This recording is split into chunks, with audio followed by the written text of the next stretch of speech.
Good afternoon, everyone, and welcome to Tesla's second quarter 2026 Q&A webcast. My name is Travis Axelrod, Head of Investor Relations, and I'm joined today by Elon Musk, Vaibhav Taneja, and a number of other executives. Our Q2 results were announced at about 3 p.m. Central Time in the update deck we published at the same link as this webcast. During this call, we will discuss our business outlook and make forward-looking statements. These comments are based on our predictions and expectations as of today. Actual events or results could differ materially due to a number of risks and uncertainties, including those mentioned in our most recent filings with the SEC. During the question and answer portion of today's call, please limit yourself to one question and one follow-up. Please use the raise hand button to join the question queue. Before we jump into Q&A, Elon has some opening remarks. Elon? Thank you. So, it's been a great quarter. We achieved record Q2 deliveries. Model Y, I believe, is now, I think it's the best-selling car of any kind in the world, and is setting records across the board. So its popularity is increasing tremendously. And we're seeing in locations that have FSD approved, we're seeing a very high take rate of FSD. And in fact, I think for a lot of people, they're actually buying Tesla Full Self-Driving with a car attached, as opposed to a car with FSD. They're coming into our stores in the US and saying they want the Full Self-Driving and with whatever car it comes with, essentially. So clearly, this is a significant demand driver, and as we get approval for FSD in different countries, I think we'll see a similar uptick in demand. It's looking very good on that front. The energy business is also growing incredibly fast, and I think will be crucial for the scale-up of artificial intelligence data centers. We're investing a lot in growing the core business and really preparing for the future. So this is a massive CapEx year, but I'm confident that all the things that we're investing in are will yield incredible returns. Really, maybe the best CapEx returns that we've ever seen. And just the Tesla team has performed incredibly well. The Cybercab has started production, and we also have started production and are ramping in. We will soon start production with Optimus. We have started production with the Tesla semi-truck. We will soon start production with Megapack 3. We've started production with the Lithium refinery, the Cathode refinery. We're scaling up battery cell production, and we're also preparing to do a massive solar panel, like solar cells and panel production. Actually, this is going all the way from silicon refinement to producing the solar cell. And then deployment of solar, because there's going to be tremendous need for electricity in the future due to electrification of transport and AI, obviously. So we're working on what we believe is the most ambitious build-out of advanced infrastructure and manufacturing capacity ever in history. It's a big deal.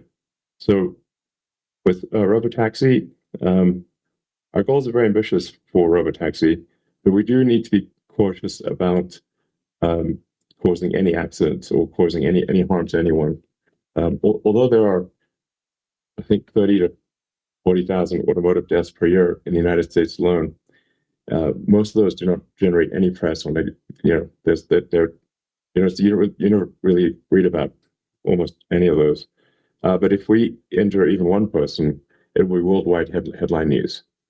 And regulators will immediately clamp down on our activities. And we don't want to injure anyone. So we're going as fast as humanly possible in scaling Robotaxi, but while trying to ensure that we do not harm anyone at all, and ideally do not even run over a pet. So that's really the constraint. Is we want to grow as fast as possible with Robotaxi without harm to anyone. And we're providing live updates for Robotaxi launch as we open up in a city. We immediately post that on X. So if you just follow the Tesla account on X, we'll keep you informed as we scale to new cities. We've opened up in a number of cities in Florida and in Texas, and obviously in the Bay Area. So we'll continue to scale, I think, very very rapidly with it looks like more than 10% a week in terms of miles driven. So it's a very high compound growth rate. So let's see, Optimus.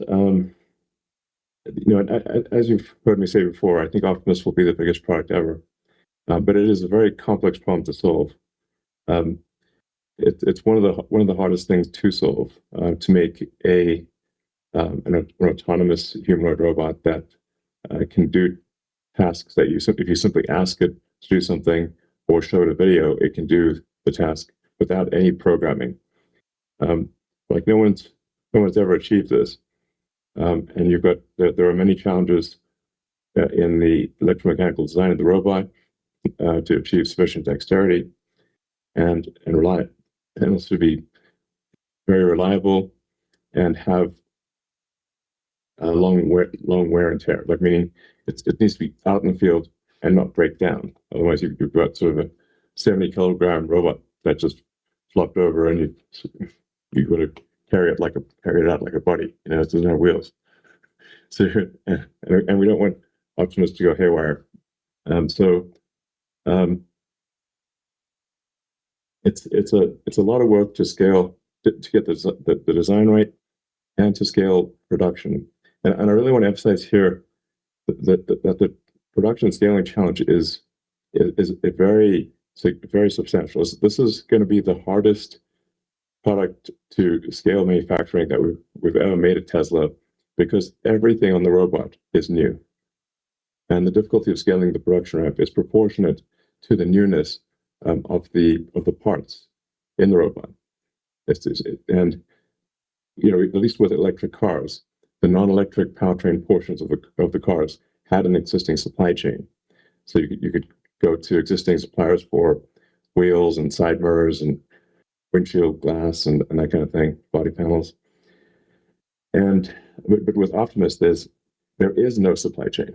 So we've had to build up a supply chain in its entirety, or in-house the production, and we've in-housed a tremendous amount.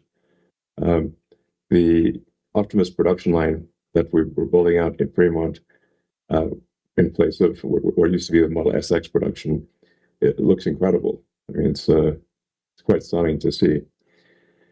So I just want to make sure to calibrate people correctly.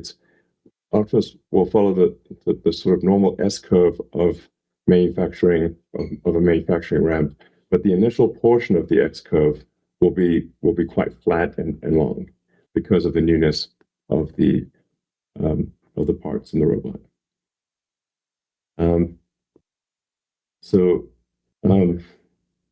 Now you've probably seen lots of impressive demonstrations of robots on the internet, but those demonstrations you're seeing are pre-programmed or remote controlled.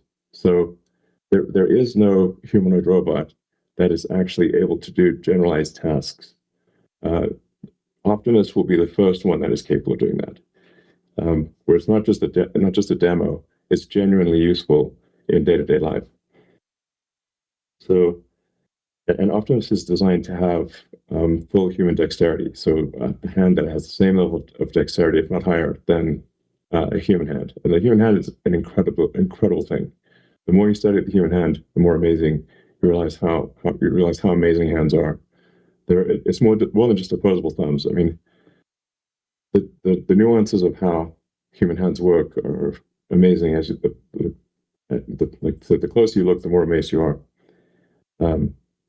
And Optimus will have that capability. You'll have human and then superhuman dexterity.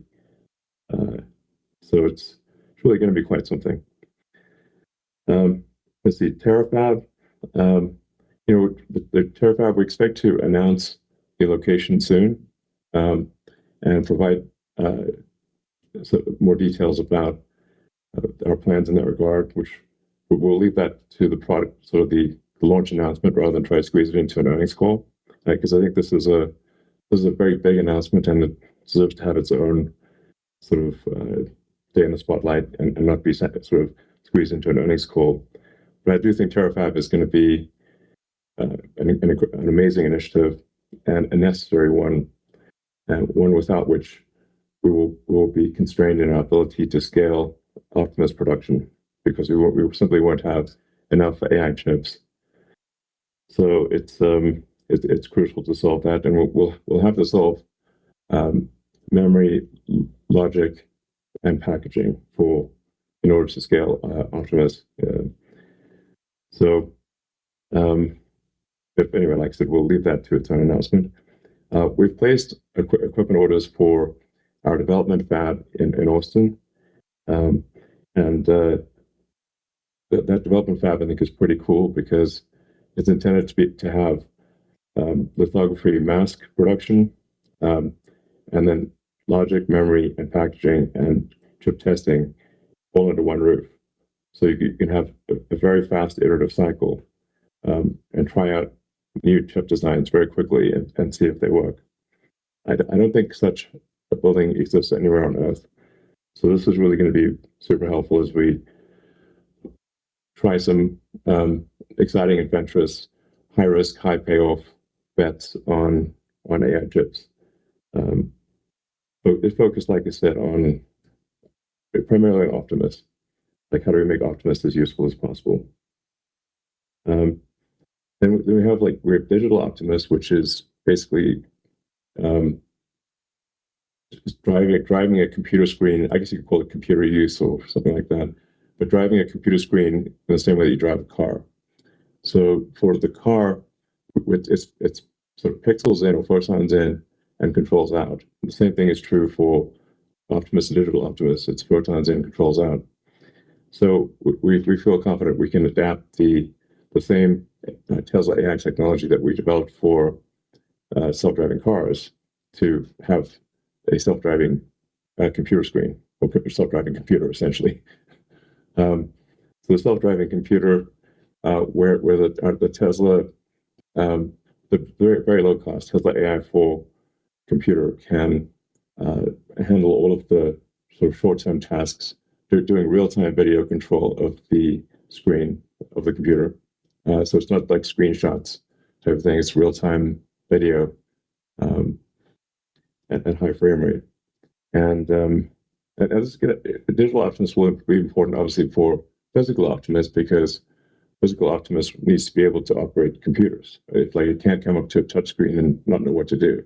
It's got to have a generalized touchscreen and computer use capability.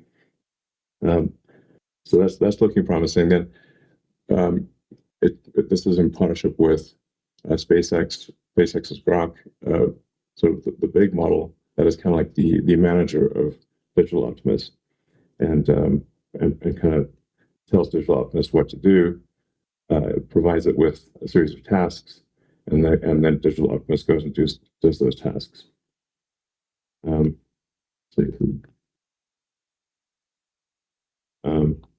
We're also building out a Megapod design that has Tesla AI4 computers with x86. So pairing an x86 computer with the Tesla AI4 computer in a box. And it's got just digital Optimus in a box. And in a Megapod, kind of like the Megapack packaging. And so where we put just a large number of AI4 plus x86 combos in a giant box, essentially. And that these boxes can be placed anywhere in the country or outside the country. And this allows us to scale AI compute using disaggregated electricity production. So because there's lots of places all around the world, including at our superchargers. I think we've got something like 7 gigawatts of power at our superchargers and growing. and we can place megapods at many of these superchargers and have distributed power for AI. So I think that could be quite a big deal. So in conclusion, we're super excited about our autonomy and robotics roadmap. There's so much awesome stuff coming. It's like I said, hard to squeeze into an earnings call. But we'll have a lot of product announcements. And this is going to be a great year for Tesla. I think one of our best years ever. And then I think next year will be even better. So in conclusion, I want to thank the Tesla team for their excellent execution and all of our supporters for joining us in this journey. Thank you. Great. Thanks so much, Elon. And now Vaibhav has some opening remarks. Thanks, Travis. So Q2 continued the trend that we saw at the end of Q1, a resurgence in demand for vehicles across the globe. We achieved record Q2 deliveries globally with sequential growth across the Americas, APAC, and EMEA of 60%, 27%, and 12% respectively. Additionally, Model Y set records in several key markets, including the Netherlands, Australia, and New Zealand. The efforts of the Tesla team to create compelling products at a reasonable price with the capability of autonomous driving are coming to fruition. We exited Q2 with our largest order backlog since 2023. We are therefore focused on increasing production at all our factories to meet this growing demand. Production growth will be limited by our supply chain. This includes not just batteries, but also electronic components. We've been here before, and like always, our Tesla team is working actively to unblock the obstacles ahead by securing strategic deals with suppliers. Like Elon mentioned, one of the key factors for vehicle demand has been FSD. Our sales data suggests one of the main reasons customers are coming and looking at the car is because of FSD. In Q2, we had in North America, about 55% of our deliveries had FSD subscription at the time of delivery enabled. Overall, FSD attach rates continue to improve, reaching nearly 1.5 million paid customers globally, of which 55% is upfront purchases and the remaining 45% is subscriptions.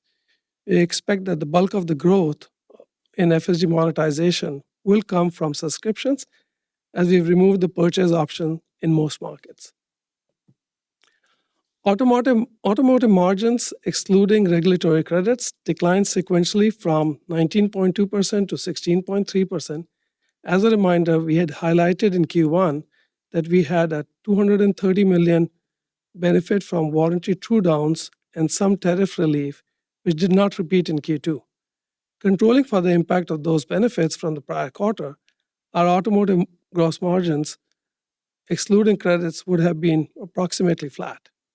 This demonstrates the effective pricing and cost management done by the Tesla team as we continue to drive demand. Commodity price increases and interest rate changes all continue to add to our costs. Note that interest rate subvention costs are recognized upfront as revenue offset. So as interest rates have risen this year, the cost of subvention has risen along with them, which had a negative impact on automotive margins. As we have previously noted, energy business is inherently lumpy. Deployments are tied to customer timelines and largely out of our control.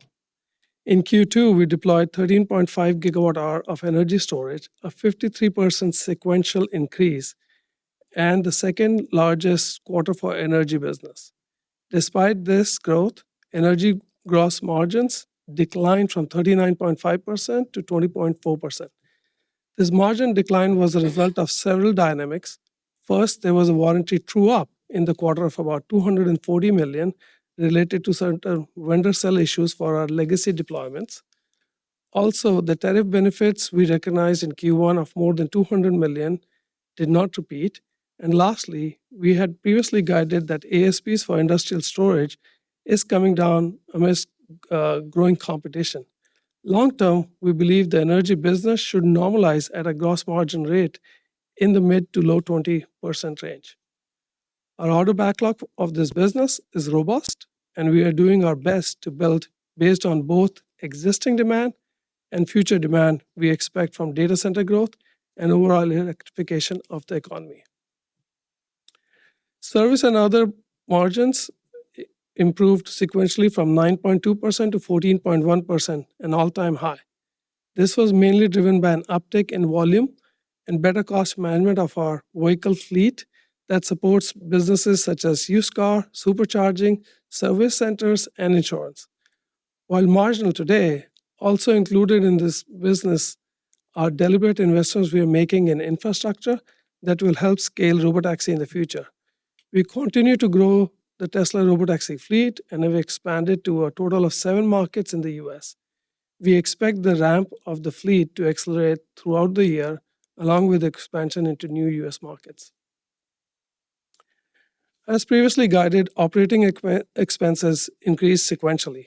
The increase came primarily from significant research and development related activities, including pre-production ramp costs for new products like the semi-truck, Optimus, Cybercab, and other AI initiatives, as well as depreciation for an additional compute that we brought online. Additionally, we had charges related to litigation expenses in the quarter. Note that we are in a big investment cycle and expect our operating expenses, largely driven by R&D, to continue to grow in 2026 and beyond.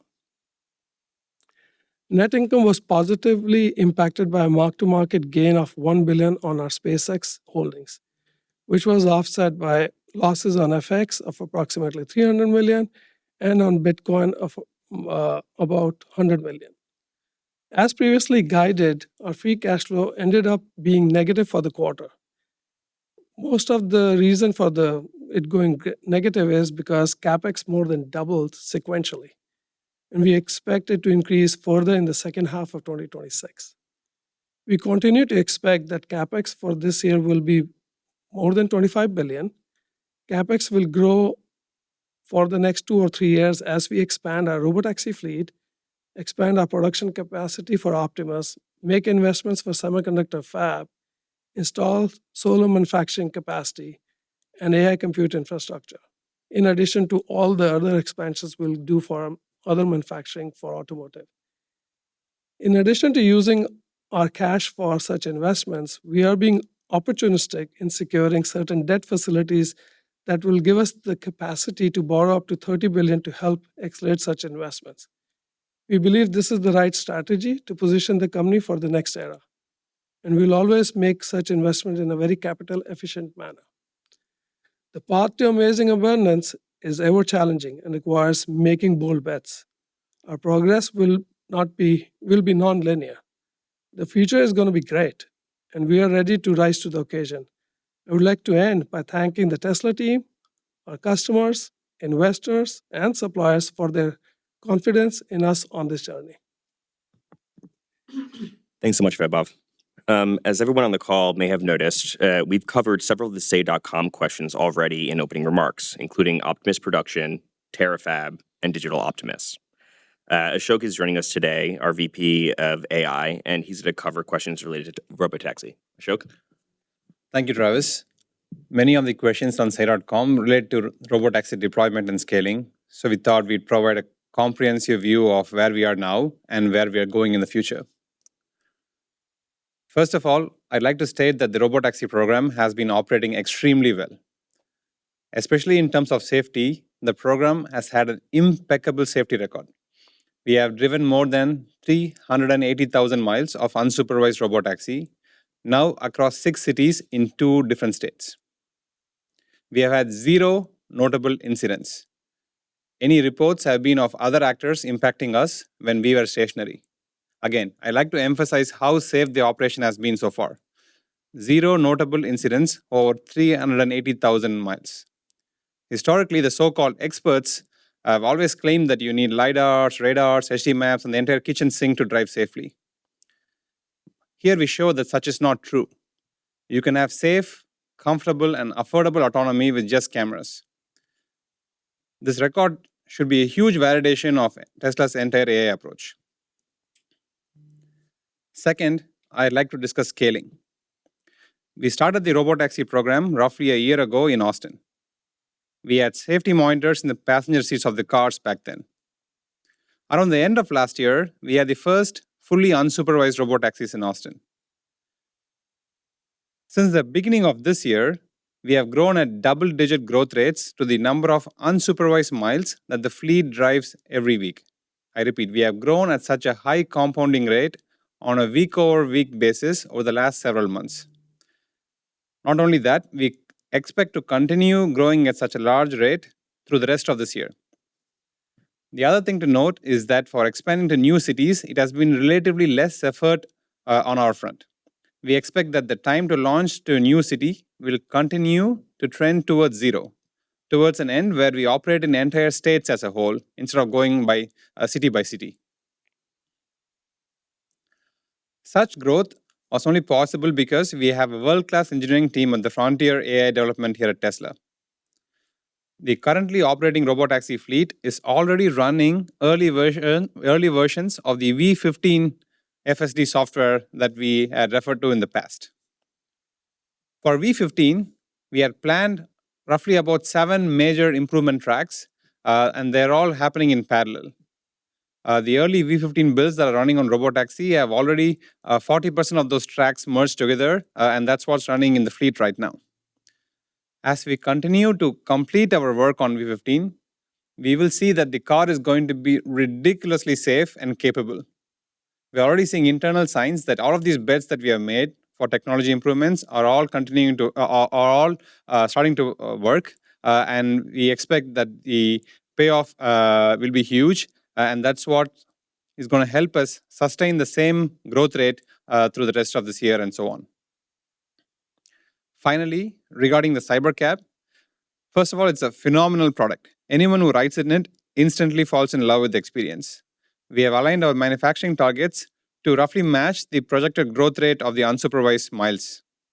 The same V15 models that power Model Y and other platforms will also work on Cybercabs. In conclusion, Robotaxi growth so far has been literally exponential while keeping an impeccable safety record. Our technology bets are paying off, helping us sustain the exponential growth for the foreseeable future, and the Cybercab is going to be awesome. That's great. Thanks so much, Ashok. And there was one remaining question on data collection for Optimus training. Would you mind covering that as well? Yep, definitely. Regarding Optimus, especially Gen 3, Optimus has been designed to not just match the appearance of human beings, but also the functionality and dexterity of humans. One of the main reasons for this approach is that having the human form factor and function allows us to learn from humans on how to perform a wide variety of tasks. This opens up the entire world to provide data for training Optimus. Just like FSD, we have access to a broad fleet of humans giving us data from all of the workers at our factory. Optimus can learn quite a bit from observing them perform their tasks at the factories. We also have a dedicated data collection team who can provide a relatively small amount but of very high quality demonstrations to do the post-training of these models.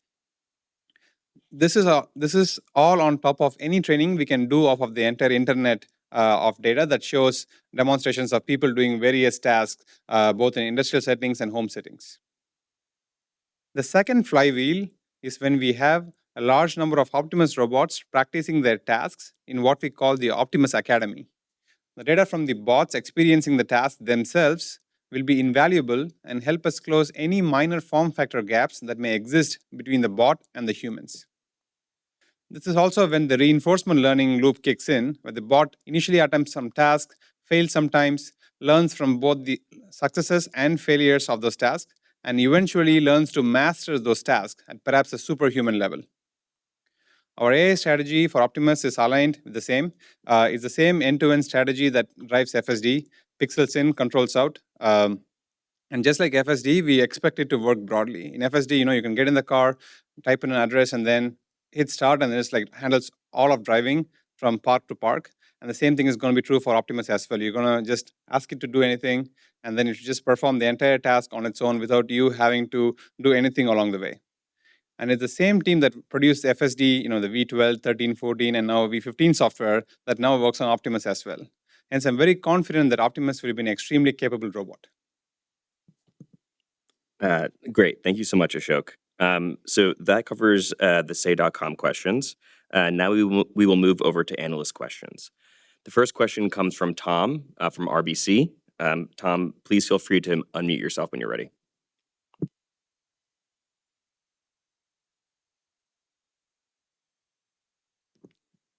Tom, you're still on mute, so please unmute yourself and go ahead and ask your question.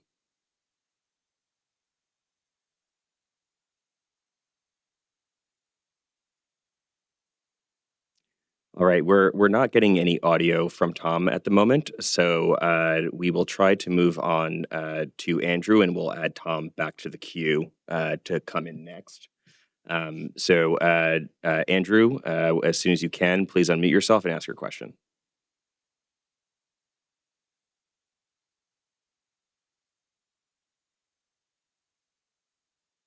Hey, can you hear me? Yes, we can. Awesome. Thanks so much for taking the question. So maybe just to start out on Optimus, Elon, you mentioned that there's really no supply chain today for Optimus, so you've had to mostly insource a lot of that yourself. I'm just curious, as you've gone through this exercise, are you seeing any suppliers willing to invest alongside you to set up domestic manufacturing to potentially help you scale more quickly in the U.S.? Asking that in the context of obviously, you want to control your own destiny to some extent and ramp as quickly as possible, but from an investment cycle standpoint, potentially more capital efficient to have some partners, help you along the way. So I'm just curious how you're thinking about that and some of the dialogue you've had with potentially some external suppliers.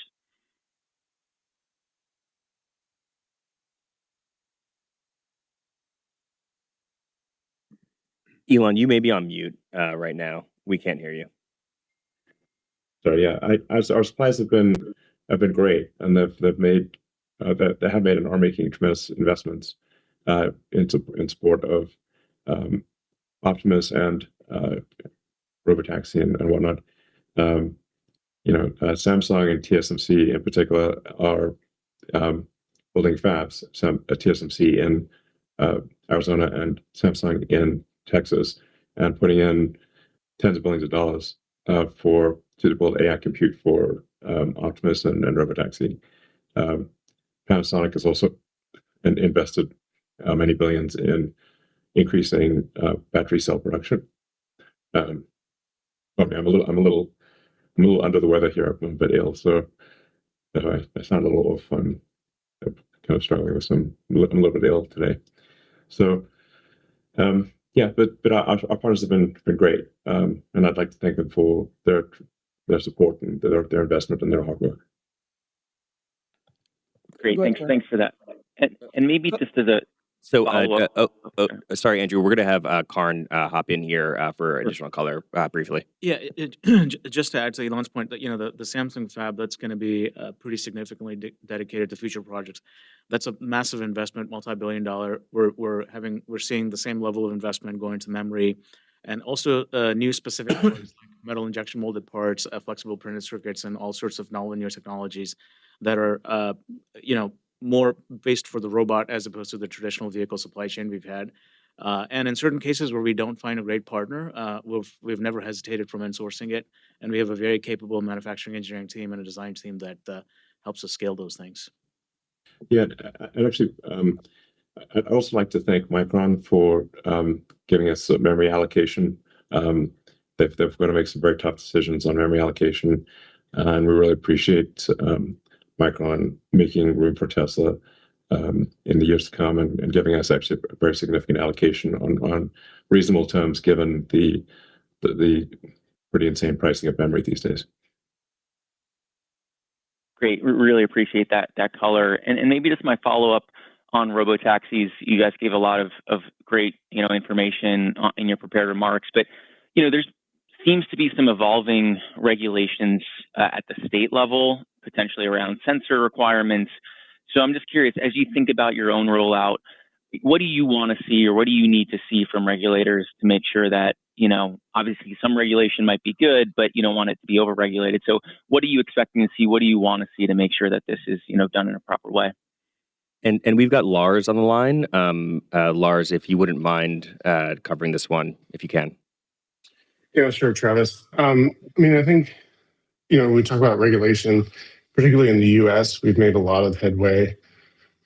Just good initiatives from the federal government in terms of the FMVSS rules, moving towards, acceptance and adoption of purely built AVs. And I really appreciate the support from NHTSA on that. When it comes to like a state-to-state level, obviously the stuff in New Jersey, is a little bit disheartening. I think ultimately, as Ashok said in his opening remarks, we really focus on the performance of the vehicle, and ultimately that's what's going to drive regulators and the public to adopt it.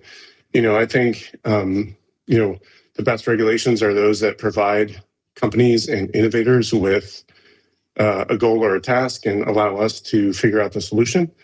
And when we see regulations that provide a solution before identifying the problem, we really don't, appreciate those. But as Tesla always has and will continue to do, we'll let our performance speak for itself. And I think Ashok laid that out really clearly, and that'll be the foundation of our expansion moving forward. Great. Thanks for the questions. Thanks so much. We're going to try Tom again from RBC. Tom, can you unmute and try to speak, please? Unfortunately, Tom, we see you unmuted, but we're not hearing you, so we're going to have to send you back into the queue. Next is Alex from Bank of America. Alex, as soon as you can, please unmute yourself. Hey, thanks for the questions here. Just a few follow-ups on Robotaxi, actually. I guess, what milestones should investors be watching from here that would cause you to accelerate your fleet scaling or market deployments? Is it the further safety validation, like a miles driven per incident or something else? And then would you ever consider third-party distribution partnerships, such as with rideshare providers, to increase utilization? Or is the plan for now to keep Robotaxi fully vertically integrated? Thanks. Yeah, we expect to be vertically integrated with Robotaxi as we are in the rest of our business. So I don't think we're going to have any demand challenges with Robotaxi. So this is, but the economics will be so compelling that I think we will really have a lot more desire to use the service than I think demand will outstrip our ability to service the demand. And so obviously there's no you can just go vertical in that situation. So it's really just about going through what we call the march of nines of reliability, where you need like how many nines of reliability do you need to scale? Ideally you want 99.99999% reliable. And so it's just the march of nines of reliability is, I think, the only thing really constraining our growth in Robotaxi. Great. Thanks, Elon. The next question is going to come from Colin at Wells Fargo. Colin, please unmute yourself when you're ready. Oh, great. Thanks for taking my questions. There's been a lot of chatter about SpaceX and Tesla combining in some way. A lot of collaboration already today. Elon, do you see synergies eventually from combining the companies? Does that make sense from your perspective over time? Well, as you can tell from all the many collaborations on so many fronts with SpaceX, and there's a lot, there's more and more overlap, especially with Terafab. That's really going to be a gigantic project. So, but obviously we can't talk about combining companies and that kind of thing on an earnings call. It's got to be done with the appropriate process. And with that, I'll turn it over to Brandon, our General Counsel. Yeah, no, thanks, Elon. And that's exactly right. We continue to benefit from our relationship with SpaceX, and they've been a great partner, and we have numerous beneficial transactions with them. And earlier this year, we deepened our relationship through an investment and a framework agreement. And this will allow us to continue to work with them on projects that Elon mentioned, like TerraFab and Digital Optimus. Yeah, and there's many other things too. Obviously, you've got Grok in the car, so Grok helping drive Digital Optimus. You've also got Starlink being integrated into the Cybercab, and Starlink will be integrated into all of our vehicles, at least for markets that Starlink is active. Because for a robotaxi situation, you need to have coverage everywhere, and there are many places, even in Silicon Valley, where the cellular coverage is a terrible or sometimes non-existent, which is surprising for Silicon Valley. But I know when I drive to work, those first 10-15 minutes, I can't actually do any calls because the cellular connectivity is so bad. So we can't have robotaxis getting stuck in these like Bermuda triangles of lack of cellular connectivity. So Starlink, with its ability to do connectivity anywhere, is actually quite important. So we don't have robotaxis missing in action. And then obviously if people are sitting in the car, they're going to want to do high productivity stuff or what entertainment. And with Starlink, you can watch 4K live sports in the car, and with very low cost per gigabyte of data. That's really not feasible via the cellular system. And there's many other situations. Yeah, I mean, I would say think of it like Ashok was mentioning about Cybercab, right? That the experience is great. In a world when you don't have to focus on driving, you have all the time in the car to do, whether it's a conference call, watch a movie, or anything. That's why if you look at the Cybercab design, it has a big screen, and we've started doing Cybercab rides in our factory in Austin. And when you go through that experience, soon customers would be able to do it in not too distant future, and then you'll understand why that connectivity becomes so important. Great. And then Colin, do you have a follow-up? Yeah, just if I would follow up on Robotaxi, if I look at the launches, you've been adding cities, but the number of units is still, looks like based on media reports, sort of in the dozens as opposed to hundreds. Why not just sort of scale up Austin or one or two cities before adding cities, and sort of what do you need to sort of get that higher volume numbers in a major city? What sort of is the roadblock to sort of adding more vehicles on the ground? Yeah, the reason we have been expanding across different cities instead of just doubling down on a single city is that we want to make sure that our stack is a very general one. It is a general one. We just want to both prove to ourselves and to other folks that it is working across a lot of different cities without too much effort per city. And that's what we see internally.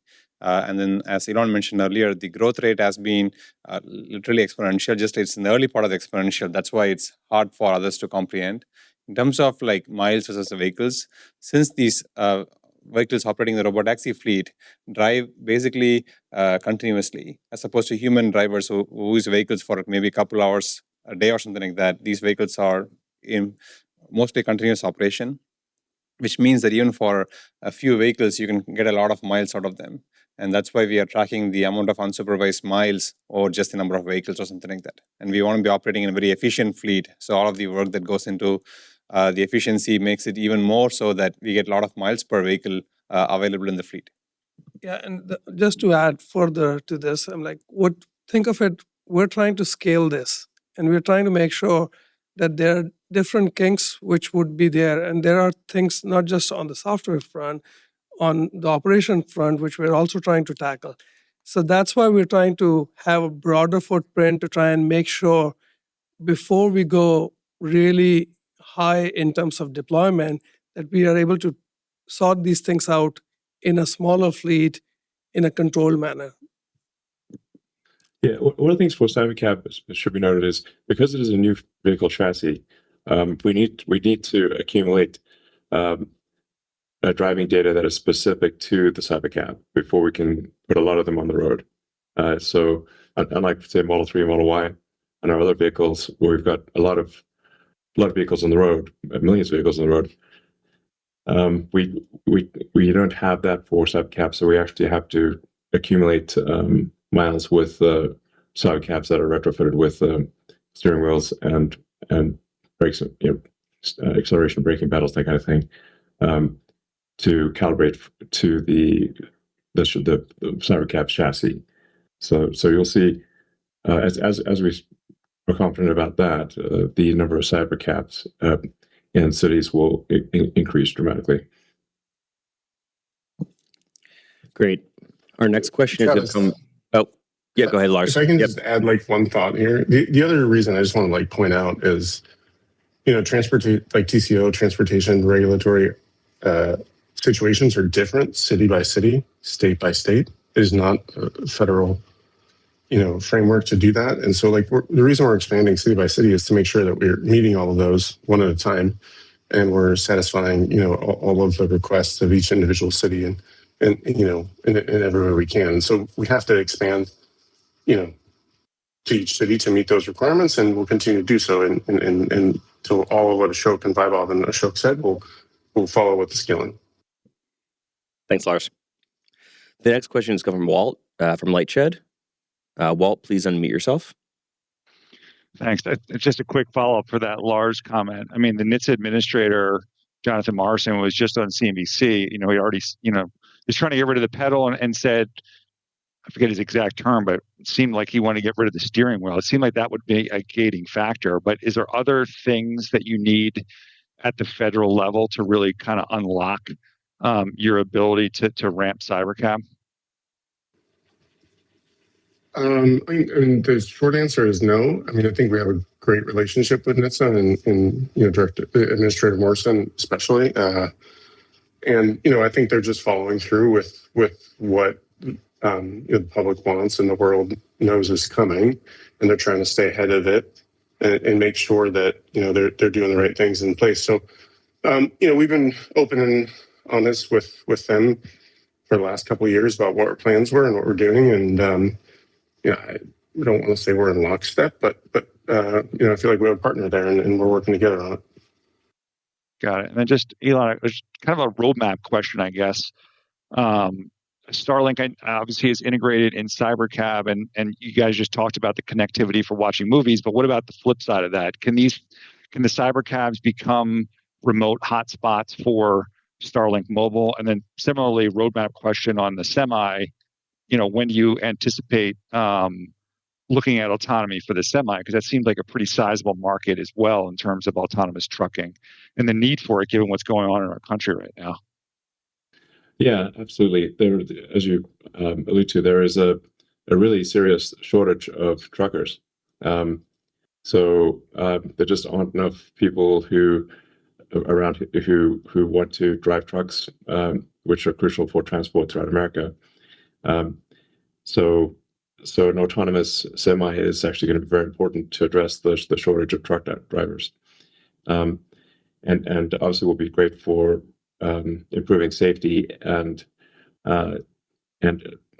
making it easier on truck drivers to have a self-driving Semi is going to I think dramatically improve safety and comfort for truck drivers that use this as a Semi. Since the units, the total number of units of the Tesla Semi is still low and will continue to be a very small percentage even by the end of this year of our total vehicle fleet, it makes sense for us to focus our efforts, our self-driving efforts, on our high volume vehicles, so Model 3 and Y, and solving self-driving and really getting to the point where it's generalized, unsupervised self-driving for those vehicles, and Cybercab. So we expect to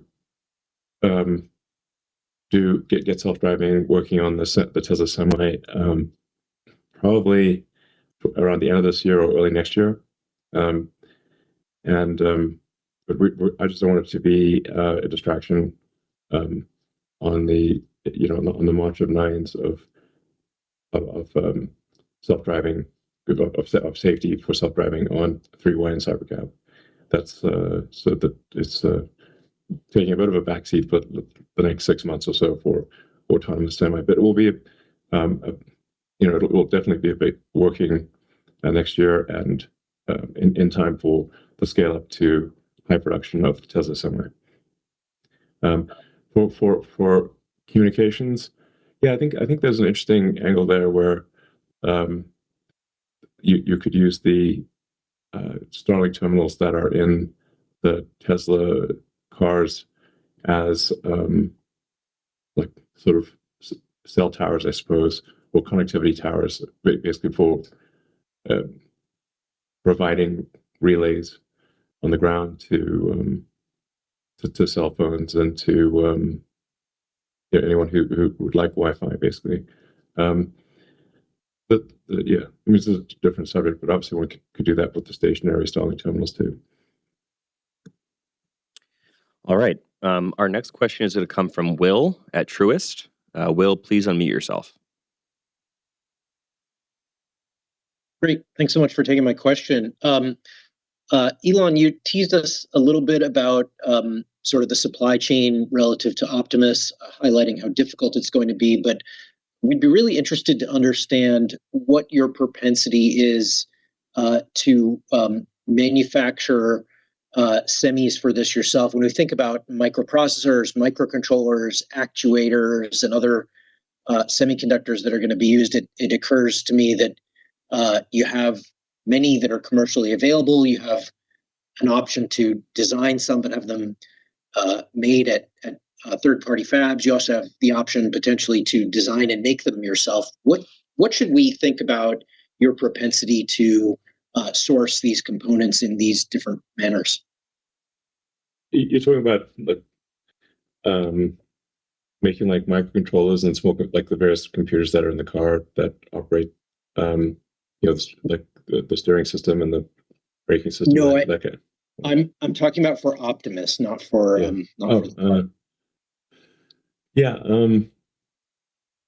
Optimus has a lot of really specialized power electronics and circuit boards.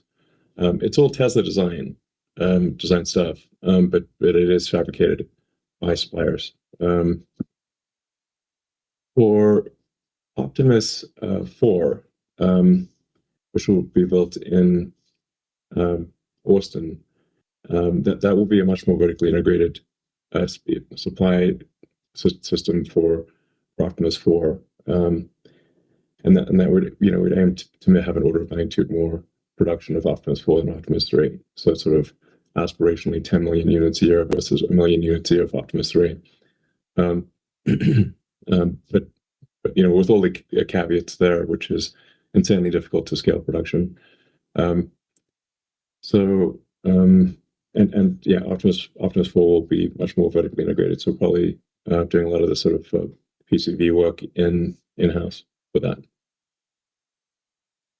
As a follow-up, well, first, maybe you could talk about the timing as to when Optimus 4 should let's say start production. But the actual follow-up I wanted to ask was the plan to upgrade hardware 3 to hardware 4 in order to be able to process, I suppose it's version 15 of and future versions of FSD. Is that still the plan to do hardware upgrades on the cars?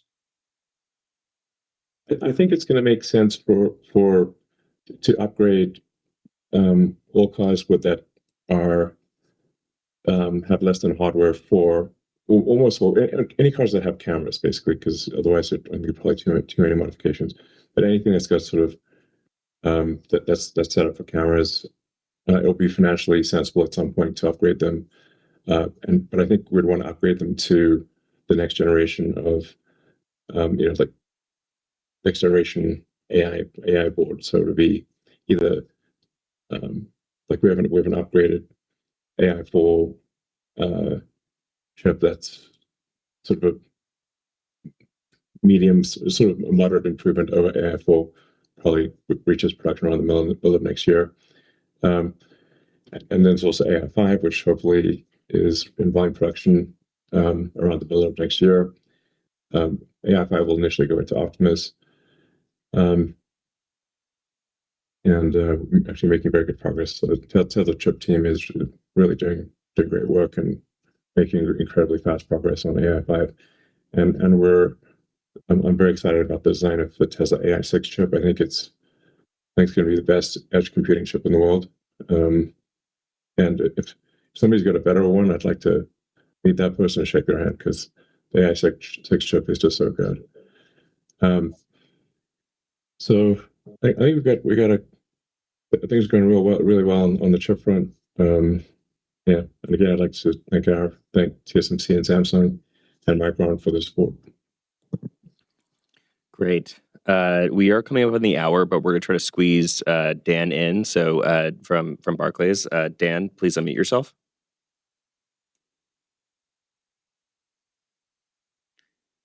Great. Thank you. Appreciate it. I'd like to ask about the pace and path of CapEx. Elon, in the past, you've said that you'll spend as much as you can, but really efficiency seems like it's the gating factor. So, to what extent right now in this CapEx cycle is your pace of CapEx effectively capped simply because spending any more would be done in an inefficient manner? And to what extent is the pace of CapEx really the primary determinant right now in unlocking the different supply constraints that you have? Yeah, it's a good question. I've actually, what I've asked the Tesla team to do is like really we should be spending on CapEx as fast as we can spend, as fast as we can without it being too wasteful. So we're not trying to aim for like some extremely high efficiency capital spend, because that would slow things down. So it's a balance between like how much sort of capital efficiency versus time. So if we can be, it's okay to be a little less capital efficient if we get things done sooner, because that's actually going to be the higher NPV outcome for the company. So overall, I'm pretty happy with how things are going. I mean, we're doing an incredible amount of construction and production growth in so many different arenas simultaneously. I don't think there's ever been a company that's done this at the scale, maybe proportionately back when Henry Ford did the Model T or something like that, or World War II when companies were making. It had to sort of scale up weapons production, but I think probably this is the fastest industrial scale up since World War II in America. Yeah, and I will just add a little bit on that. Basically, if you look at it, all our spend on CapEx is trying to do productive assets, right? We're basically scaling factories, whether it's Optimus, whether it's Cybercab, whether it's LFP factory, which went into operation earlier this year, or the semi factory, or even putting in a semiconductor fab in there, as well as, we are trying to get a lot of solar manufacturing in the US. In fact, yeah, very important. This is underrated, by the way. Please go ahead. Yeah, I was going to. Basically, the amount of solar manufacturing which happens in the US, we're just going to multiply it with an order of magnitude. And none of these things are easy, right? Because what you have to do is, in order to build a factory, you have to start from ground zero. So just so you know, again, I don't think we have shared this. We end up being the general contractor for almost all our construction facilities because we are doing that much construction. And so going back to what Elon was saying, we're going at a very rapid scale. And yes, this means that we are doing a lot of things all at the same time. And that's why, we just have to go as fast as we can, humanly make things work in the real world. Yeah, but our CapEx efficiency, I think, is off scale good. Great. Already. And then Dan, did you have a follow-up that we can wrap up with? Yeah, maybe just a quick question on energy storage, which I think is a key topic here. Maybe you can just address, to what extent is energy storage going to be supply constrained for the foreseeable future, and then just to what extent are the deployments right now the typical peak shaving that you'd see at utilities versus you've talked about in some of your materials. For battery storage, addressing the quality of power issue for data centers, given the sharp fluctuations in power use, where you have an advantage given software or power electronics. So just what is that demand curve right now between data centers versus just broader peak shaving for utilities? Well, it's still mostly, it's not just peak shaving, but it's also grid balancing. So it's not just like the packs are on briefly, but for balancing power from wind generation and solar generation, batteries are awesome. The solar battery combination will be how the vast majority of energy in the world is produced in the future.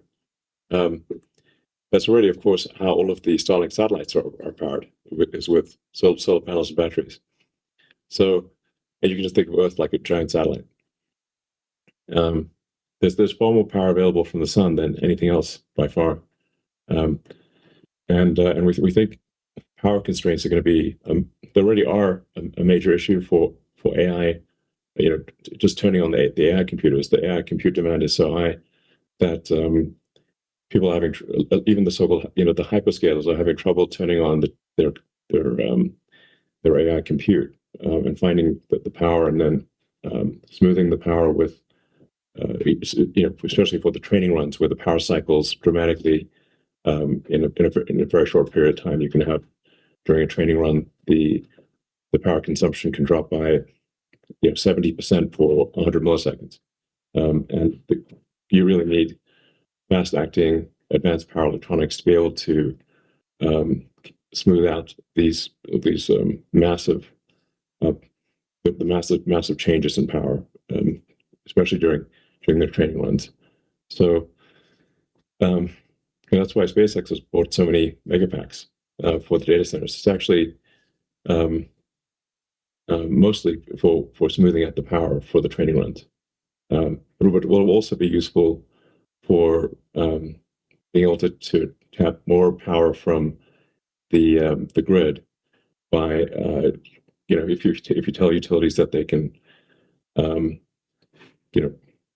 that they will not need to supply power during the worst hours or the worst days of the year because the batteries can handle it, then that makes it much easier for them to give you power. In fact, probably the best way to scale total energy production in the United States is simply using batteries, because there's, I think, around 1.2 or 1.3 terawatts of power production in the US, but the average power usage is only half a terawatt. So you've got 2.5 times as much power generation as the average usage. That means you could potentially double the energy output of the United States just with batteries. So we see demand for Megapack being very, very high in the future. Alrighty. That is all the time we have for today for Q&A. We appreciate everyone's questions, and we look forward to talking to you next quarter. Thank you very much. All right. Thanks, everyone.